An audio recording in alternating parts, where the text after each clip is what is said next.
Saviez-vous qu'au Québec, en 2016, 38 000 jeunes et 44 000 adultes étaient TDAH? 50 des enfants TDAH ne seront plus adultes. Et la principale cause qui explique le TDAH serait l'hérédité à 75 Beaucoup d'informations, beaucoup de statistiques. On va aller en apprendre un peu plus sur ce sujet avec deux personnes qui sont TDAH.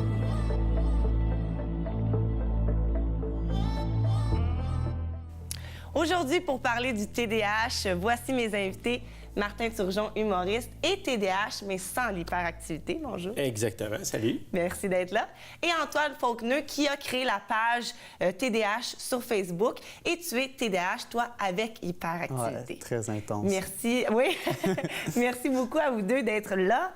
Comment décririez-vous le TDAH, Martin? Comment je décrirais ça? Ouais.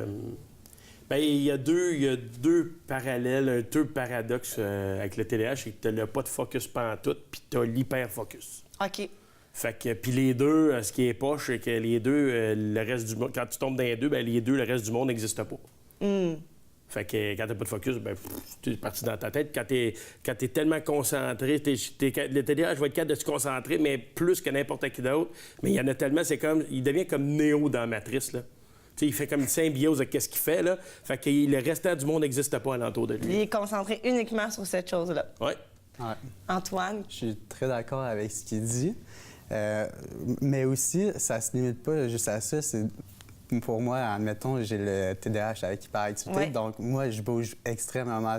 Pour me concentrer, il faut que je bouge. Comme là, je parle super vite. Là. Oui. Mais le TDAH, c'est plus qu'un déficit d'attention. C'est des personnes super passionnées, c'est des personnes très créatives, c'est des personnes qui partent un millier de projets en même temps, mais qui ont de la misère à le finir parce qu'à chaque jour, il y a un nouveau projet qu'ils veulent faire.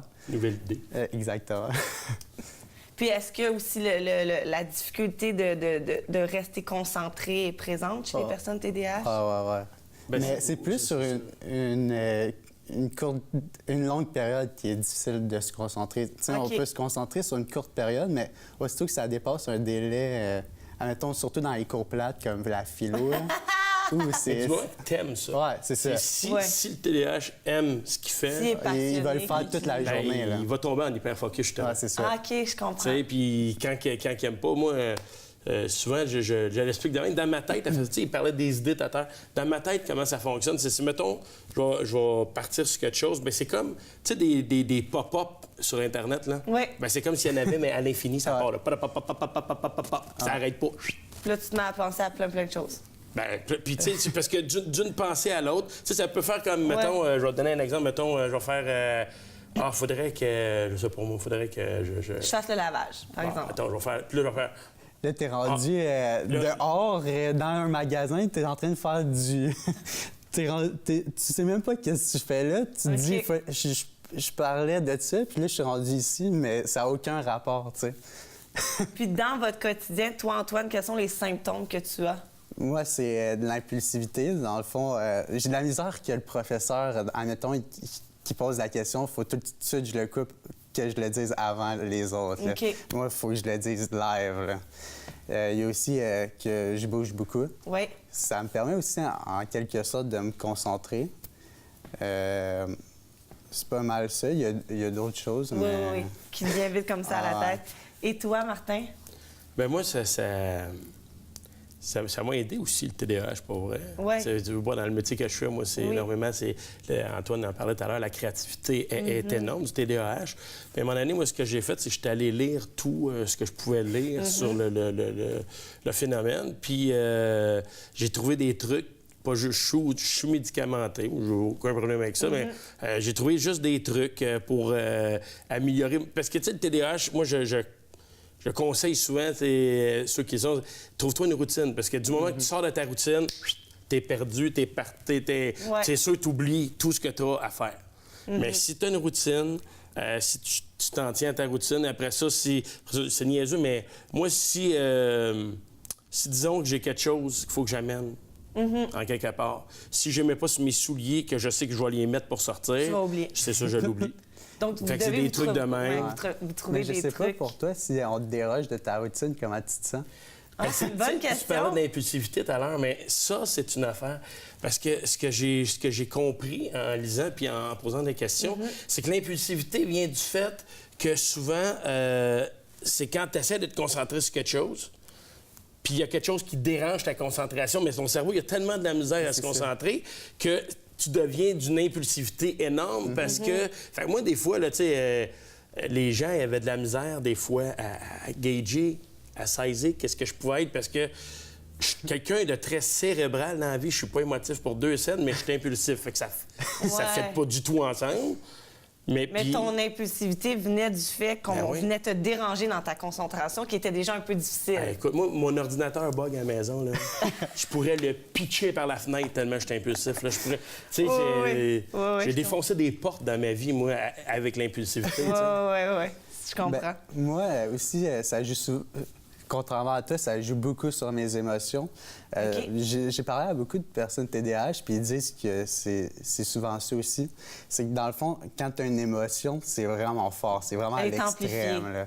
Admettons, tu pleures, là, tu vas pas pleurer normalement. Là, ça va être vraiment t'es extrémiste. pénible. Exactement. Tout à fait. Si tu es content, là, tu sais même pas à quel point une personne TDAH peut être contente. Là. C'est vraiment extrême. Mes parents pensaient que j'étais maniaco-dépressif. Ah oui? Ben non, ouais. Mais c'est Parce ça, que je pouvais passer par des C'est ça. ups, puis mais des des downs. Tu sais, c'était comme ça, là, tu sais. Donc, les émotions peuvent être quand même vraiment reliées au TDAH. Martin, il parlait qu'il faisait une routine pour s'aider. Toi, Antoine, quelles sont les interventions que tu fais dans la vie de tous les jours pour t'aider à mieux vivre avec le TDAH? Avant, je faisais beaucoup de sport. Aujourd'hui, il y a une petite paresse qui s'est installée. Mais comment ça m'aide? Ben, mes moyens pour aider le TDAH, c'est justement avec ma page, c'est de faire des vidéos qui peuvent aider les jeunes.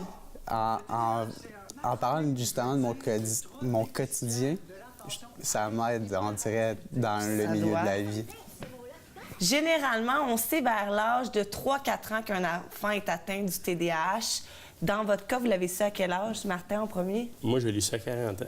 40 ans, Ben, tu sais, wow. non, j'ai été diagnostiqué à 40 Oui. ans. Ça fait longtemps que je me trouvais extraterrestre dans la vie. Tu sais, ça fait longtemps, mon Dieu. Je disais toujours à mes parents, j'ai l'impression que je suis pas né dans la bonne époque. Ouais. Ah ouais. Puis souvent, puis c'était pas... Ça moi, devait j'ai te aucune créer une pensée certaine négative dans la vie, tu sais. Non, pas du tout. psychologique ou non? Non, mais j'ai toujours une force de caractère, puis j'ai une force Beaucoup de résilience. de résilience puis d'optimisme dans la vie. Je suis très optimiste dans la vie. Fait que non, ça n'a jamais touché mon moral. OK. Mais ça a touché mes amitiés. Tu comprends-tu? Ouais. Moi, les amis que j'ai, je les ai depuis longtemps, puis je les ai choisis, puis c'est comme... J'en ai pas beaucoup. C'est facile à perdre. Hein? Ouais. Ah Ouais. oui. Ah ouais. Toi, Antoine, à quel âge tu l'as su? Je l'ai su à 8 ans. 8 ans. On voit la grande différence, hein, juste à cause de l'information au il y a niveau aussi médical. le TDA, ça apparaît beaucoup moins qu'une personne TDAH. Une personne TDAH, tu peux le savoir presque c'est intéressant. quand il commence à marcher, parce que quand j'ai commencé à marcher, je courais déjà, tu sais. Juste pour te donner une idée. Ouais. Mais je l'ai su à 8 ans, puis qu'est-ce que ça m'a permis de faire, c'est tout la compréhension que j'avais sur moi-même, c'est que je pouvais mettre des mots sur qu'est-ce qui se passait, tu sais, admettons, pourquoi je bougeais aussi intense avant un examen ou quand j'étais dans une situation de stress. C'est sûr que ça vient te soulager puis t'aider, veux Ouais, pas. c'est ça. Antoine, tu as créé une page Facebook, la page TDAH. Qu'est-ce qu'on retrouve sur cette page? En fait, j'ai parti cette page-là quand, comme je disais tantôt, on a des downs puis des ups. Là, j'étais vraiment dans un down. Puis là, je me dis, pourquoi pas changer l'énergie négative qu'on voit du TDAH en positif? Fait qu'aujourd'hui, on retrouve du contenu humoristique, des vidéos que je fais moi-même. Est-ce que les gens peuvent t'écrire, te contacter, te poser des questions? Il y a beaucoup de gens qui me posent des questions. Puis, qu'est-ce que j'aime, c'est que les personnes qui m'écrivent sont variées. Tu as des gens de 60 ans, 50 ans, 18 ans, 13 ans. Il y a des gens de 60 ans sur Facebook. Oui, c'est ça. Mais tant mieux que tu sois capable de rejoindre toutes les générations. Puis, à la base, ta motivation première quand tu as créé cette page-là, c'était de te soulager toi ou peut-être plus aider les gens? Aider les autres, c'est sûr, mais en même temps, je voulais regrouper des gens comme moi parce que j'ai souvent souffert de solitude du TDAH parce que le monde, il le disait pas tant. Puis on me mettait souvent à part. T'sais, vu que je suis différent, le monde n'aime pas tant ça. Fait qu'il met à quelque part à part. Bien, félicitations pour ce beau Merci. projet. Mais aujourd'hui, je peux dire que c'est un succès parce que je m'en vais sur les 70 000 abonnés. Wow! On aime ça? Lâche pas! Merci. Dans les dernières années, on a particulièrement entendu parler du terme TDAH. Selon vous, je sais que vous n'êtes pas médecin, mais est-ce que c'est parce qu'il y a plus de personnes TDAH ou parce qu'il y a plus de diagnostics? Martin? Bien, c'est sûr que c'est parce qu'il y a plus de diagnostics, parce que pour moi, il y en a toujours eu. Ouais. Mais sauf que c'est pas juste le TDAH qui est comme ça, là. Tu sais, tout ce qui est par rapport au trouble mental, Ouais, il y en a ça, beaucoup c'est vrai. plus, puis il y a beaucoup plus de diagnostics, puis il y a bien plus de maladies. Il y a des... Moi, je me souviens très bien, quand j'étais jeune, il y a bien des troubles qu'on a... même juste le trouble d'anxiété, là, c'était pas considéré comme un trouble mental, là. T'as C'est quand raison. même grave comme tout. Ben oui. T'as raison, parce que le DSM, c'est un cahier qui regroupe tous les troubles mentaux. Puis je le vois, moi, dans un de mes cours à l'université. Puis il y a le DSM-4, DSM-5, puis tu vois que la liste augmente à chaque fois qu'ils renouvellent le livre. Mais c'est sûr, la science évolue aussi Oui, beaucoup. effectivement. Comparativement dans les années 60 ou 70, les personnes qui étaient, admettons, TDAH, ils se faisaient soit mettre en arrière de la classe, ou ils se faisaient mettre dans une classe à part parce Ils que disaient que c'était justement... Satan aussi. C'est ça. Oui, c'est ça, dans le temps de l'Antiquité ou les choses Ouais, comme c'est ça. Ben, sûrement qu'il y a des personnes dans l'Antiquité qui sont mortes à cause de ça se parce qu'ils pourrait étaient très trop... bien. ils sortaient Différents. trop du cadre social. Oui, Ou ils devenaient chevaliers. Ouais, peut-être. peut-être. Ici. devenaient des grands chevaliers. Il y a certaines personnes, je vais me permettre de faire l'avocat du diable parce que c'est intéressant de débattre là-dessus.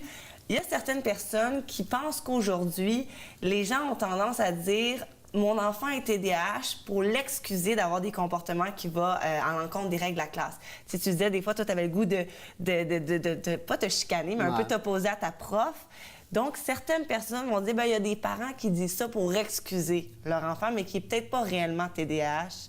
Quelle est votre opinion par rapport à ça? Moi, je dis que le TDAH, c'est pas juste lié à un trouble de comportement, c'est plus que ça. Ouais. C'est pas parce que tu as un trouble de comportement que tu es forcément TDAH. C'est le monde, il voit tout le temps le TDAH d'un côté négatif, mais moi, j'ai tout le temps, depuis que j'ai créé ma page, j'ai toujours voulu voir le côté positif. C'est bien. Puis je pense que l'éducation, elle a vraiment son rôle là-dedans. Oui. Parce que moi, j'ai eu des vrais bons parents qui ont tout le temps été là pour moi. Comme là, ils sont là. Oui! Mais c'est ça. Si un parent laisse plus lousse son enfant, c'est sûr qu'il va être plus porté à être libre en classe Ouais, puis puis à moins lâcher. écouter. Ouais, c'est ça. Mais tu sais, si tu as un petit cadre parental, d'après moi, ça peut avoir son lot. Effet, oui, tout à fait. Ouais. Puis, je me demandais, toi, Antoine, est-ce que les professeurs sont mis au courant en début d'année? Ouais. Ben, moi, tout le primaire puis le secondaire, j'étais sur médication. Oui. Mais ça m'a vraiment aidé pour mes notes, mais d'un sens, ça changeait ma personnalité. J'avais beaucoup d'effets secondaires comme l'insomnie. Mais on va y revenir à la Ouais, médication, ouais. ça va voir, ça va être intéressant. Toi, Martin, quelle est ton opinion par rapport à ces personnes-là qui pensent que certains parents vont utiliser le terme TDAH pour excuser leur enfant? Bien, moi, j'ai de la misère à... Parce que moi, j'ai été professeur et je n'ai jamais vu un parent... Faire ça. Ben non, au contraire. Tu parlais du TDAH à leurs parents. Non, mon enfant, il ne l'est pas. OK. Non, c'est bien plus l'inverse. là. Donc, ça Les sera un parents- mythe un peu. Ben oui, c'est bien plus l'école qui forçait les parents. Non, écoutez, il faut évaluer, ça n'a pas d'allure. OK. Puis c'est pas mal plus l'inverse qui se passait que le parent qui faisait « Oh, je vais donner une excuse. » C'est intéressant, ça. la majorité aussi des parents, c'est parce que dans ce temps-là, ça n'existait pas qu'ils disent. Comme mon grand-père, il dit tout le temps que ça n'existait pas dans mon temps, c'est une invention d'aujourd'hui. Mais Oui, les autres Ouais, générations, mais une ils ont tablette cette électronique aussi, puis ça perception-là existe. aussi. Ouais, c'est ça. Ouais. Tu parlais de médication. Il y a aussi une controverse entourant la médication. Il y a un groupe de gens qui va dire faut que ton jeune dépense son énergie, fasse du sport, alors que d'autres vont dire non, la médication, c'est essentiel. Dans votre cas, prenez-vous des médicaments? Toi, Antoine, tu as dit que tu en as pris un moment donné. J'en ai pris pendant 10 ans de temps. Ouais. Jusqu'à temps que je crée ma page, puis que je réalise que... Parce que quand j'ai fait ma page, je me dis, je vais faire des vidéos, puis... Tu sais, ça serait mieux de voir ma vraie personnalité. Puis j'ai arrêté pendant 3 semaines, puis j'ai tellement vu de différence. Je me sentais mieux dans mon corps. Je voyais vraiment qui j'étais. Ce qui pouvait me donner des meilleures pistes de qui j'étais. Parce que j'étais tout le temps à la recherche de qui j'étais. Puis ça me rendait dépressif. Ça changeait vraiment tout. Ça se peut-tu que ce soit juste pas la bonne... Médication, ouais, des fois, les Parce que doses... moi, j'ai eu ces problèmes-là avec ça. Puis du moment que mon médecin m'a prescrit de Vivance, avec la bonne... J'ai aucun effet secondaire. Zéro. J'ai juste changé... le focus. Puis, J'ai changé beaucoup de médicaments. J'ai pris Vivance, Strattera. Mais Vivance, ce que ça me faisait, moi, c'est que ça me boostait encore plus. Ça me rendait 10 fois pire que j'étais. OK, ben, moi, je pense qu'il faut... Mais, tu sais, il y a des bons côtés avec les médicaments. Moi, ça m'a vraiment aidé dans mes notes. À l'école, surtout. À être plus calme. Mais c'est que je me trouvais trop dans le code social. J'ai tout le temps voulu être différent. Puis la médication, ça m'a tout le temps permis d'être dans le code social. Qu'est-ce que je voulais pas être. Je comprends. Fait que c'est peut-être plus au niveau psychologique que tu te sentais bloqué ou même peut-être pas métamorphosé, mais... Mais tu sais, je suis pas contre parce qu'il y en a comme toi, tu vois, ça fait un effet positif. Que ça soit le fait, tu disais que tu as un trouble d'opposition. Oui, ça se peut. Ben, moi aussi, j'ai l'impulsivité, mais la tienne a l'air d'être plus fort. Ben, tu sais, c'est peut-être ça qui joue parce que... La quantité aussi, j'avais lu que des fois... Ça, c'est sûr. Il faut que tu trouves vraiment... La première chose, ils m'ont dit, il va falloir tester, voir qu'est-ce qui va... Parce que moi, les 2 premiers médicaments que j'ai essayés, là, c'était... Je savais même pas... Tu sais, je détestais ça parce que j'avais des highs, puis après, ça arrêtait, puis je tombais, là, tu sais. Fait que... mais sauf que, tu sais, moi, tu vois, ça m'a ôté mes troubles d'insomnie. C'est le TDAH qui m'amenait les troubles d'insomnie parce que mon cerveau, il... Moi, c'est le contraire. Quand j'ai arrêté, mon insomnie... qu'il y avait quand j'avais mes médicaments, elle s'est complètement enlevée. Je suis plus crevé même à cause que, tu sais, je dépense trop d'énergie. Il faut que je me concentre sur mes cours. Fait que quand je suis rendu chez nous, là, des fois, je me couche à 7 heures. Là. Puis là, je me réveille, il est rendu 9 heures. Puis là, je me dis, quoi, j'ai dormi? Habituellement, je dors jamais, tu sais. Je pense qu'une personne TDAH, il y a vraiment de la misère à dormir habituellement. Là, parce que, justement, quand c'est l'heure de se coucher, c'est ce moment... Ouais, c'est ça, c'est le moment révélateur où tu as toutes tes idées. Mes moments créatifs, c'est ça que j'appelais ça, tu sais. Puis ça te permettait moi, c'est drôle, c'est vraiment fait l'inverse. La médication a fait que pendant la journée, vu que mon cerveau, il force bien gros, il arrive le soir, là, il se met à off. Moi, là, je me couchais là, avant, là, ça me prenait minimum 2h30. C'était un minimum. Puis même encore à l'âge adulte. 15... Oh oui, ben non, je te parle d'il y a 2 ans, moi. Là. OK, parce qu'on aurait pu penser peut-être que c'est l'âge qui joue ici, mais non, c'est...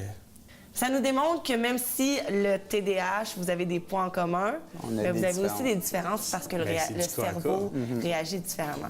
On est tous des humains. Oui. On est tous différents. Martin, tu es humoriste et tu es TDAH. Bon, toi, tu dis que ça t'a aidé au niveau de la créativité, mais quand tu es sur scène, tu dois quand même rester longtemps, mémoriser un texte, te concentrer sur ce que tu dois livrer. Est-ce que ça t'a rendu aussi parfois la tâche difficile dans ton métier d'humoriste? Je te dirais, je pense que ça a fait l'inverse. Oui? Oui, je pense que ça a fait l'inverse parce que sur scène, bien, j'ai développé des... moi, je suis à l'affût pas mal de tout ce qui se passe dans la salle quand je suis sur scène. Puis ça a fait justement les espèces d'impro que je fais avec les gens, que les gens aiment beaucoup. Parce que souvent, le monde, une des réactions que j'ai souvent du spectacle, c'est que j'interagis énormément avec les gens. Ça, ils aiment ça. Oui, mais puis je le fais parce que si je fais pas ça, là, je perds ma concentration. Fait que si je fais juste, OK, j'accuse qu'est-ce qui se passe, j'y parle, blablabla, je reviens, OK, je suis reparti. Tu es capable de revenir sur ton texte? Bien, c'est à cause de ma mémoire photographique, ça. Moi, ma mémoire fait en sorte que ça prend des photos. Fait que moi, mon texte, je le vois, là, dans ma tête. Je peux te dire, OK, je suis rendu au 4e paragraphe, là, top. OK. Tu sais, fait que c'est comme ça met pause, OK, je reprends. Là, c'est le reset que je te disais tout à l'heure. Je fais de l'écoute. C'est de l'écoute active, tu sais. Je fais un reset de mon cerveau, il repart, OK, bang, on repart. Mais si je fais pas ça, je vais me perdre. T'es là, on va en profiter. Est-ce que tu as des spectacles prochainement? J'en ai plein. Franchement, je pense que la meilleure façon, c'est d'aller sur ton site web. martinturgeon.com, exactement. Puis t'en as-tu à Laval, vu que notre public est beaucoup plus fort? Quoi qu'on est à MaTV Montréal, on a aussi du public de Montréal. Ben écoute, ça tombe bien, tabarouette. Oui? J'ai le 9 novembre au Studio 910. Puis après ça, je reviens à Laval le 13... Non, c'est le 20 février ou le 15 février, je me souviens plus. En tout cas, c'est un des deux. martinturgeon.com? Cabaret C. Yes. Merci, Martin. Merci. J'ai lu quelque part, j'ai trouvé ça très comique.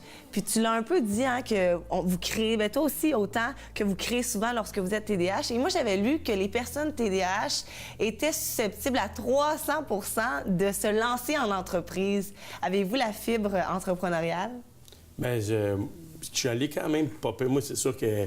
plus artistique. Bien, elle est deux. Parce que, tu sais, j'ai bien un côté marketing dans l'humour, pas dans l'humour, mais dans le relié côté, avec ton métier d'humoriste. J'ai un côté marketing qui est assez fort, que j'ai bien des idées pour faire ça de même. Puis mon gérant, les idées, c'est pas lui qui les a, c'est moi. Oui. Toi, Antoine? Moi, c'est drôle que tu en parles. J'ai parti justement ma compagnie de T-shirts sur le TDAH. Donc oui, tu as la fibre entrepreneuriale. Mais j'ai pas un côté entrepreneur du sens que j'ai aucune idée c'est quoi le marketing. Mais du côté innovateur, ça, je peux te sortir des milliers d'idées en une seconde. Mais en même temps, l'entrepreneur, là, souvent, on pense qu'il faut qu'il soit compétent au niveau marketing, mais c'est pas, il n'y a pas un bac en marketing. Souvent, les entrepreneurs, c'est qu'ils ont une idée. Puis ils la lancent, leur idée. C'est ça, un entrepreneur. Puis après... Il y a une autre chose qui va avec ce que tu dis, que je trouve... C'est que le côté entrepreneur, je pense que la plupart des TDAH ont bien de la misère à se faire bosser dans la vie. Ils veulent être leur propre boss. Moi, j'ai toujours dit, quand j'étais avec... J'étais professeur, puis quand j'étais professeur, je disais à ma directrice, laisse-moi là à ma façon, ça va bien aller. L'important, c'est que tu as les résultats. Tu sais, puis ça a toujours été ça. Fait que j'ai toujours eu de la misère, moi, avec le côté... L'autorité, peut-être? Bien, de me faire dire quoi faire, tu sais. J'ai un besoin énorme de faire comme je veux. De liberté. Toi, Antoine? Je suis entièrement d'accord avec Martin. Surtout par mes parents, quand ils me disaient tout le temps quoi faire. Des fois, je pétais des crises intenses. J'haïs me faire dire quoi faire. J'aime dire quoi faire aux autres, mais viens pas me dire quoi faire. Puis pourquoi, à votre avis? Bien, je pense que tout le monde a aussi un peu de difficulté des fois avec se faire dire quoi faire, mais vous, pourquoi c'est plus je vais te dire que 80 des gens sont des suiveux, puis il y a 20 de leaders dans la vie. Puis puis la preuve que la plupart des gens, c'est l'inverse qu'ils veulent. Pourquoi tu penses que les religions sont aussi... Il y a autant d'adeptes dans les religions? C'est parce qu'ils veulent avoir... je vais te dire comment marcher, comment parler, comment faire les choses. Mais puis souvent, le TDAH, il n'est pas capable de ça. Mais ce qui est drôle, c'est d'être un parent de TDAH quand toi, t'en es un. Moi, mon enfant, il l'est. Ah, j'aime ça. Mon garçon, il est... Puis vu que je sais exactement c'est quoi... J'agis d'une façon... dans le fond. Ben oui, mais sauf que c'est la maman, il faut que je convainque, tu comprends? D'utiliser les bonnes méthodes, d'utiliser la bonne façon de faire avec. Puis les professeurs aussi. Parce que, tu sais, même si les profs sont au courant que l'enfant a un TDAH... Ils savent pas quoi faire. Ils savent pas toujours quoi faire. Puis moi, j'ai dit... Ils n'ont pas de formation par rapport à ça. Si tu parles en avant, ça va prendre 2 minutes. Après 2 minutes, il est parti dans son monde. Fait que si tu veux qu'il écoute une consigne, faut que tu y touches. C'est le toucher qui va faire. Le toucher ramène... Je dis toujours la même chose, c'est faut que tu ramènes le TDAH. Faut que tu le ramènes à tes yeux, avec un toucher, tes yeux, la consigne, c'est ça. Puis là, il va l'écouter. Mais si tu fais juste... Moi, là, tu me parles, mettons, si je te fais pas d'écoute active, puis pourquoi, depuis tout à l'heure, j'interagis avec toi, c'est qu'après 2 minutes, je vois ça. Puis j'entends plus rien. Ah oui, même Je vois si juste je des bouge lèvres beaucoup. bouger. Ah ouais. Je vois juste- Ouais. Moi, ça devient comme une silhouette en avant qui bouge. Là. OK, wow. Puis là, tu penses à des trucs genre, qu'est-ce que tu vas faire tantôt? Est-ce que je vais écouter ci, ça? Est-ce Ouais. que je vais aller faire mes devoirs? Est-ce que je vais manger de la pizza? Est-ce que je vais manger des hamburgers? Tu sais? Il y a plein d'idées dans ta Donc là, tête vous qui se avez passent. vraiment dû, avant l'entrevue, de vous mettre, comme tu dis, en mode écoute, en mode actif. J'ai pas Non, mais moi, je fais toujours de l'écoute active OK, l'écoute active. pour arriver. Tu sais, je vais poser des questions souvent parce que je me suis aperçu de ça. Tu sais, mon père, moi, c'était drôle, mon père aussi, il était TDA, tu sais. OK. Moi, toute ma famille, à part ma mère, le sont. Fait que mon père était TDA, puis quand j'étais jeune, mon père, j'avais toujours l'impression qu'il nous écoutait pas quand on parlait. Parce qu'il y avait comme un délai dans sa tête. C'est comme si tu parlais avec quelqu'un sur Skype, tu sais. Puis, fait que des fois, ce qui arrivait, c'est que mon père, tu lui posais des questions, puis il te répondait une question en retard. C'est quand, tu sais, je veux dire, Ouais, mettons, ouais. ma mère a dit hey, où la chemise que tu veux mettre? Il répond Je pas. connais Landa. Puis après ça, elle va dire OK, à quelle heure il faut qu'on parte? Puis il Ouais. répond dans le garde-robe. Je reconnais OK. surtout mon père. Ah, toi aussi, ton papa est TDAH. Mais j'avais lu aussi que c'était souvent c'était héréditaire. Ouais. Oui, bien, ça, je peux te le garantir. Moi, ma sœur l'est, moi, je le suis, mes deux neveux le sont, mon père l'est, mon fils l'est. Je veux dire, à un moment donné... Tu as parlé de quelque chose que j'ai trouvé intéressant qu'on pourrait se diriger vers là. Les professeurs sont pas tous formés pour savoir comment enseigner aux personnes TDAH. Et là, on voit de plus en plus dans des classes des personnes qui sont atteintes du trouble de l'autisme, TDAH. Ouais. Ça, c'est un autre débat. Je ne veux pas trop qu'on rentre dans ce débat-là, mais vite, je serais curieuse de savoir, vous qui êtes TDAH, est-ce que vous pensez que ça serait mieux que vous soyez, exemple, dans des classes avec juste des personnes TDAH ou non, vous avez aimé d'être avec une classe où il y avait toutes sortes de personnes? Moi, je suis quelqu'un qui est quand même multiculturel, donc qui adore les différences. Oui. Donc, je pouvais voir que, tu sais, oui, je suis différent, mais il y a quand même des personnes qui me ressemblent d'un certain point de vue. Tu sais, une classe qui est toute pareille, moi, je trouverais ça plate un peu. Je suis d'accord. Il n'y aurait pas tant d'action, selon moi. Mais ça, c'est de ton point. Ah, Du c'est point ça. du prof, je peux te garantir. C'est ça, j'allais te dire. C'est ça, j'allais te dire. Mais je veux être un futur professeur. OK. C'est un de mes rêves, enseigner l'histoire. Mais selon mon point de vue, c'est ça. Mais pour les enfants mais- aussi, je pense que c'est mieux. Mais pour les professeurs, comment on pourrait Ouais. trouver un terrain d'entente? Toi Mais qui as parce été que professeur. la réalité de la chose, puis moi, imagine-moi, j'ai été professeur dans une école qui se spécialisait pour toutes les personnes qui avaient des troubles d'apprentissage. OK. Pas de comportement, mais d'apprentissage. Fait que OK? déjà, ici, on venait un peu Fait les que- regrouper ensemble. Ben, Non? c'était plus. Puis non, mais les enfants ne le savaient pas. Les parents, on leur disait toujours regardez, vous avez un Non, problème. mais au moins, pour le professeur, Ben, c'était des personnes qui c'est- se ressemblaient dans leur niveau d'apprentissage. En fait, je vais Non? t'amener à un autre niveau. C'est que c'est pas le professeur qu'il faut qu'il change de choses, c'est l'éducation. OK. Le TDAH, autant que bien d'autres enfants, ce qu'ils ont besoin, c'est pas d'avoir quelqu'un qui va jaser en avant puis qui va parler pendant 2 heures. Ce qu'ils ont besoin, c'est d'apprendre à leur rythme. De l'interaction aussi, peut-être plus. Des exemples. Tu sais, le TDAH, bien souvent, va apprendre par des exemples. Parce que à ce moment-là, tu as une interaction avec l'enfant. En le T'as une faisant interaction. aussi. Oui, fait que tu donnes l'exemple, OK, puis là, il va comprendre, tu sais. Mais si tu fais juste parler en avant, Ouais. ça va prendre, encore là, ça va C'est prendre trop 2 abstrait. minutes, puis il est parti. Son cerveau, il est parti. Le cerveau du TDAH, il faut qu'il soit on tout le temps. Il faut que toi, en tant qu'adulte, tu le reset aux 2 minutes. Reset, tout le temps. Puis c'est de même qu'il va être capable. Tu sais, la lecture pour un TDAH, c'est tellement c'est dur, là. pénible, là. Moi, là, je lisais, là, après 2 minutes, puis par chance, j'ai une mémoire photographique dans la vie, tu sais. Je disais, là, après 2 minutes, je me souvenais pas ce que je venais d'aller. Si ça durait plus que 2 minutes. Fait que imagine-toi étudier, là, Ouais, puis il faut t'arrêter aux 2 minutes. Non. Tu recommences 2 minutes, arrête. 2 minutes, hey, écoute, je veux dire, Ça tu te devient décourages. pénible, ben oui. Mais en même temps, pour un prof, il faut qu'il s'adapte à votre réalité, aux personnes TDAH, mais aussi à la réalité d'une personne qui a peut-être pas ces difficultés-là Mais de j'avais entendu dire concentration. que les gens TDAH étaient quand même très forts à l'école. C'est juste qu'il faut aller dans... Je sais pas comment... contexte. Ouais, c'est ça.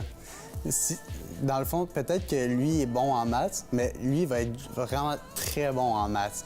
Si quelqu'un il est bon en histoire, il va être vraiment bon en histoire. C'est ça. T'sais, il va avoir de la misère dans d'autres matières, mais dans ce qui est bon, Dans ce qu'il aime. c'est ça. Je veux vous remercier tous les deux. C'était super intéressant. Merci pour votre témoignage. Ça fait plaisir. Bien, merci beaucoup.